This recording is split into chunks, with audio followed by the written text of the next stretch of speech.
So ito pong reading na ito is para po sa tinatawag na Taurus, okay?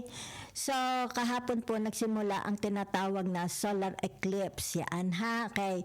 So ito yung tinatawag first eclipse for in the month of August, di ba? So ano ang impact?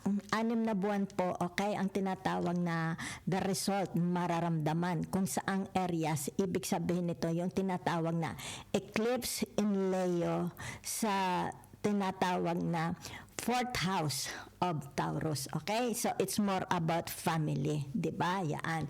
So, it's more about tinatawag na pleasure, enjoyment, diba? Relationship, cooperation, erotic love, kasama din diyan. Diba? So, narito yung tinatawag sexual desire, diba? The beauty, the romance, attraction, ano pa, art and music, aesthetics, and love. Yan ha. So, yan ay nakapaloob sa tinatawag na the fourth house of Taurus, di ba? It's more about focus, di ba? More time with your halimbawa sabihin natin sa inyong mga asawa, sa inyong mga children, di ba?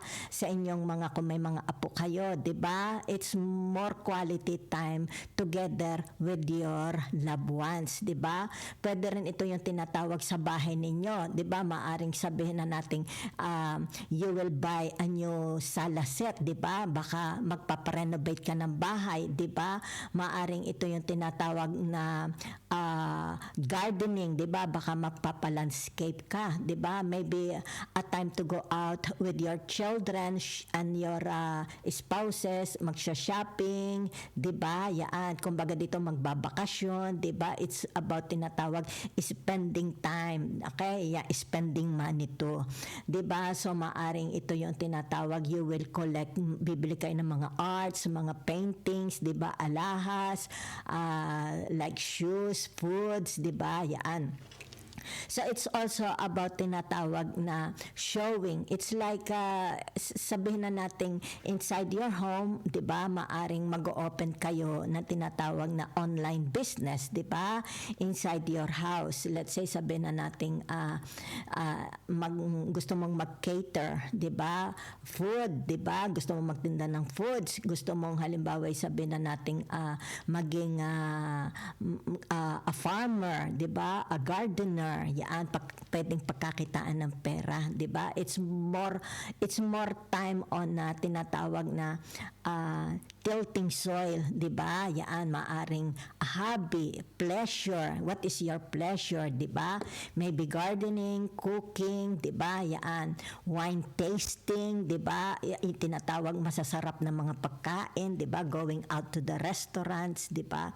So it's more about a family. Yan ang nakikita ko, love and pleasure, okay? And also tinatawag na it's about time to show, okay, your tinatawag na hidden gifts, hidden talents. Like sabihin na natin, if you can sing, this is the right time to kumbaga dito iparinig mo na sa kanila, 'di ba?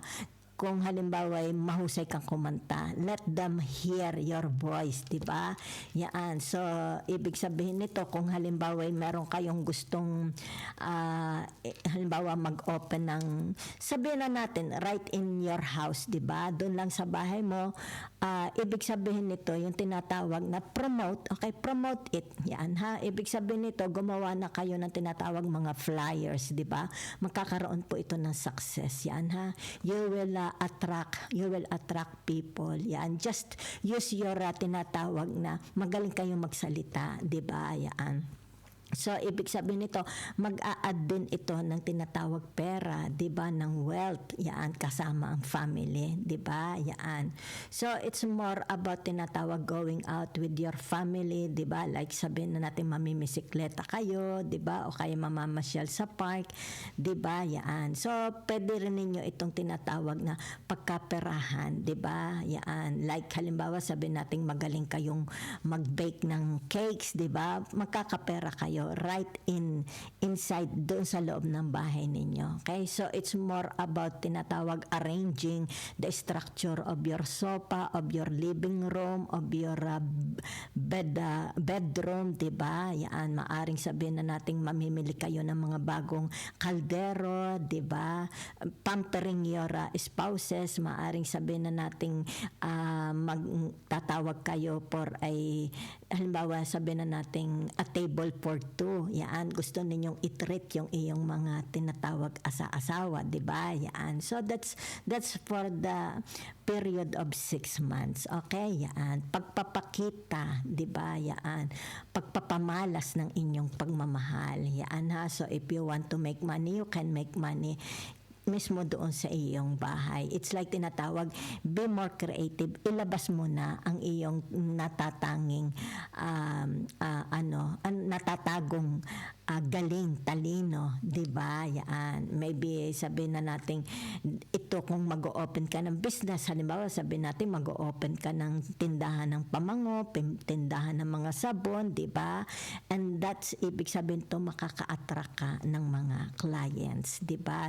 Dahil gagamitin mo yung tinatawag your sales talk. You have a gift of talking. Yan ha. Napakagaling ninyong mang-attract. Yan ha. Because your planet is Venus. Yan ha. So, yan po ang magagawa sa inyo. Okay? So, it's more loving. Walang away-away. Diba? Walang away-away sa family.